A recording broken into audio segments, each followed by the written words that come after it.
সন্তানেরও হক আছে, মা বাবার উপর সন্তানেরও হক আছে, সন্তানের উপরও মা বাবার কি আছে, হক আছে।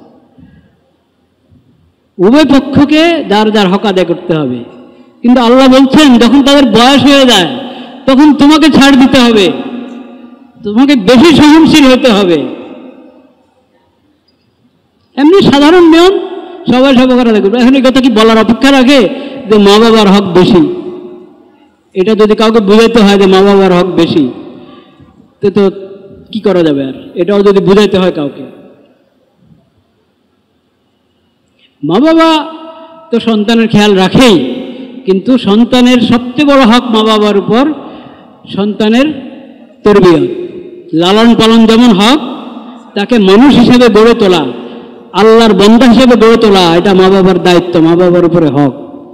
তবে সেই দায়িত্ব পালনের ক্ষেত্রে ভারসাম্য রক্ষা করা, এটাও মা বাবার খেয়াল রাখা দরকার।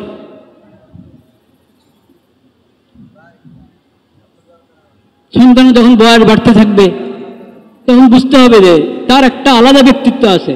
মা বাবাকে বুঝতে হবে তার, আমার সন্তান, কিন্তু তার একটা ব্যক্তিত্ব আছে, তার ব্যক্তিত্বের প্রতি সম্মান থাকতে হবে আমার অন্তরে। আমি আমার সন্তানের কারণে খালি ধমকের উপরে ধমক দিতে থাকবো, আর শাসন করছি ঠিক আছে, কিন্তু শাসন করার একটা নিয়ম আছে, মার্জিতভাবে করতে হবে। ধমক দিয়ে অনেক মা বাবার মুখে এই কথাটা খুব সহজে এসে দেয়, যা ঘর থেকে বেরো, তুই আমার ছেলে না, তুই আমার ছেলে না, যা এখান থেকে যা। এটা অন্যায়।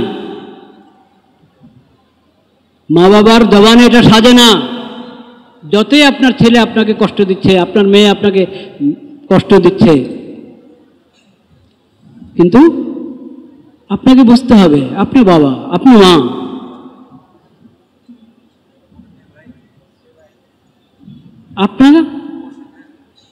আপনার বয়স হয়েছে, তার ওই বয়স হয় নাই,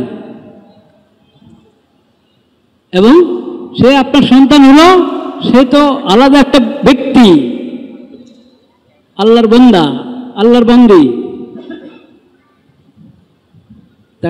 তাকে আমি যখন শাসন করব, তাকে যখন আমি গড়ে তোলার জন্য যা করার, যা ব্যবস্থা নেওয়া দরকার তা করব, ওটা তার প্রতি একটা সম্মান থাকতে হবে।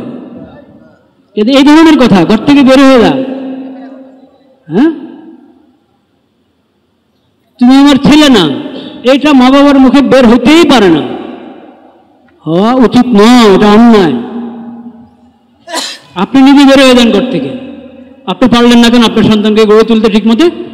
সন্তানের যে আচরণ আপনার পছন্দ হয় না, এই আচরণ আপনার সন্তান থেকে হচ্ছে, এটার মধ্যে আপনার কোনো দখল নেই। আপনারও দখল আছে, আপনি নিজের হিসাব নেন। আপনি এটা বলতে পারেন, কিন্তু চিল্লায় না, চিল্লায় কথা বললে ওটার কোনো ইয়ে আছে নাকি, দাম আছে নাকি? চিল্লায় বলবেন না, মার্জিত ভাষা সুন্দর করে বলেন, হালকা, আসলে আমি এই ভাষায় আমি থাকার যোগ্য না। আল্লাহ তোমাদেরকে আমার ঘরে সৃষ্টি করেছেন, আমার ঘরে তোমাদেরকে আল্লাহ দান করেছেন, আমি আসলে তোমাদের বাবা হওয়ার যোগ্য না।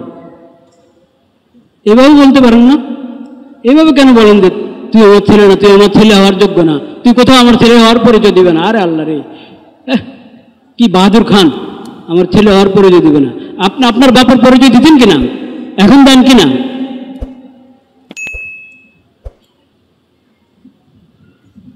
সন্তানের প্রতি, তার ব্যক্তিত্বের প্রতি সম্মান রক্ষা, এটাও মা বাবার কাজ। আচরণের মধ্যে, চালচলনে, কথাবার্তায়।